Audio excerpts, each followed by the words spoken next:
Hello, I'm the 10-minute English teacher. Let's get you exam ready. Today we're thinking about Romeo and Juliet by William Shakespeare, and I'm going to be providing you with a guide, summary and analysis to the character Tybalt. Before we get going, don't forget to like and subscribe. There are plenty of things on the channel to help you revise for Romeo and Juliet. Okay, my guide to Tybalt. And we're going to start with key moments. In front of you are 6 key images. Each one of those relates to something that takes place in the play involving Tybalt. I'll walk you through the key moments now. So in Act 1, there is conflict between the Capulets and the Montagues in Verona. Tybalt is Juliet's cousin and Benvolio is Romeo's cousin. They're in conflict with each other and a fight ensues, which is then broken up by the prince, who's sort of like the sheriff. And he says that if there's any more conflict, then it will be on pain of death. The next time we see Tybalt is at a ball at Capulet's house. He's invited guests because he wants Juliet to meet Paris, who is somebody that he is lining up to marry his daughter. Romeo, of course, has gate-crashed the party. That's where he meets Juliet. Tybalt sees Romeo at the party and instantly wants to challenge Romeo. Capulet intervenes and calls him a saucy boy. We've then got Tybalt looking for Romeo. He's sent a letter to challenge Romeo to a fight, and finds Mercutio, Romeo's friend, and Benvolio, his cousin, and speaks to Benvolio and Mercutio about Romeo's whereabouts. There's a bit of a conflict between Tybalt and Mercutio at that point. Romeo then arrives and he says that he doesn't want any conflict with Tybalt whatsoever, and talks about the idea that he loves his name, but that doesn't stop Tybalt from demanding to fight Romeo. Benvolio then steps in because Romeo will not fight with Tybalt. Mercutio thinks that's a calm, dishonourable, vile submission, and he challenges Tybalt. And in that conflict, Mercutio is killed.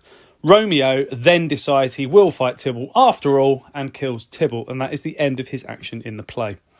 And that takes us to quotes to know. So, first time we see Tybalt is in Act 1, and he says, "Turn thee, Benvolio, look upon thy death." So lots of imperative verbs there to reflect how much of a commanding character he is.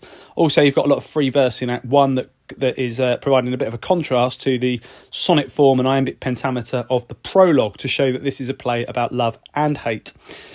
"Peace, I hate the word," is what Tybalt says. And of course, at this point in the play, we haven't met Romeo and Juliet.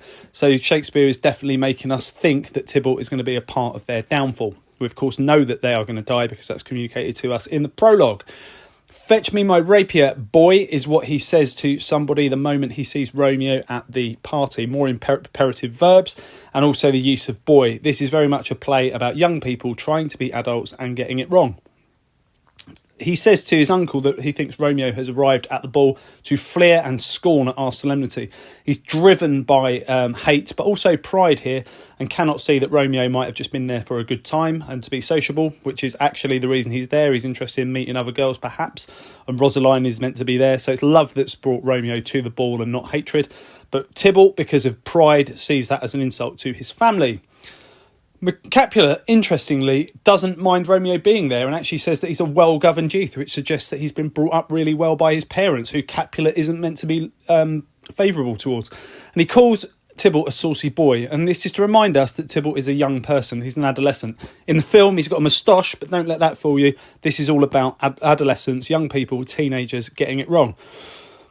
Later on, there's a conversation between Mercutio and Benvolio, and Tybalt is mentioned in regards to his skills as a fighter, and in regards to his skills with the sword, he's told to be the very butcher of a silk button. So he could take off a button with his sword. He's that accurate and that deadly. But at the same time, this does also communicate that he's the sort of person who could make a mess of something beautiful. And that beautiful thing could be the relationship between Romeo and Juliet. So it's foreshadowing that conflict between Romeo and Tybalt later.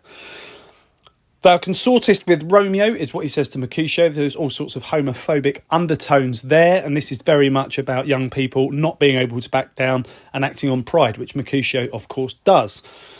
"Boy, this shall not excuse the injuries you've done to me," is what he says when Romeo appears. So calling Romeo a boy is an ironic echo to being called a boy earlier on by his uncle. And he then again says, "Thou wretched boy," to Romeo, and then is killed by him. And that takes us to analysis of the character. So we've got hubris. Tybalt is a tragic character. Hubris, which is a word for excessive pride, it's a Greek word if you want to sound really clever, is his hamartia, which is a fatal flaw that leads to his downfall. So Tybalt's a character who doesn't back down and cannot see past the feud his family have with each other, even though his uncle, Lord Capulet, seems willing to when Romeo attends a ball uninvited. Ironically, Romeo acts on pride too when Mercutio is killed, leading to his downfall. And we've got adolescents to think about. This is very much a play about young people, and they are failing to act as adults consistently in the play. Seeing as Capulet is happy for Romeo to be in his home, you could blame young people for the calamities in the play. Tybalt is called a saucy boy by his uncle, and then later calls Romeo a wretched boy trying to assert himself as an adult. This theme's evident also at the end of the play when Romeo kills Paris. Gentle youth tempt not a desperate man, says Romeo, in much the same style as Tybalt. Okay, take it further. Go back with the play bar, watch the video again and mute the sound.